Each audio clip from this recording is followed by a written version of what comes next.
Konečne ideme vymeniť tieto škaredé závesy, ktoré sme dostali s bytom. Kúpili sme látku v Ikei a Matúšova sestra nám ich ušila. Zvedavá, že ako to vyšlo. Ešte sme ich nerozprestreli. Let's go. Tieto žlté chceme dať tu a tieto pôjdu vedľa, hej? To je Matúšov kreatívny kútik. Toto je proste len bordel.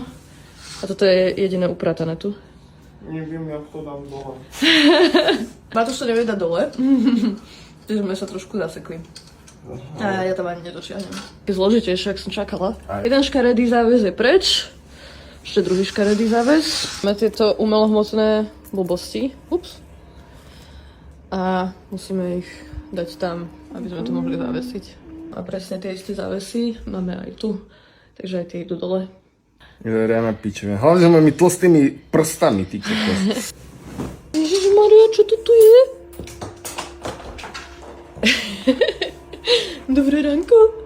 Tu dáme tie pasikavé, pretože Matúšové umenie je tu pasikavé, tak nech nám to pekne ladí. Ale trošku sme to asi zle odmerali, pretože som nechcela, aby bolo vidno tú parapetu.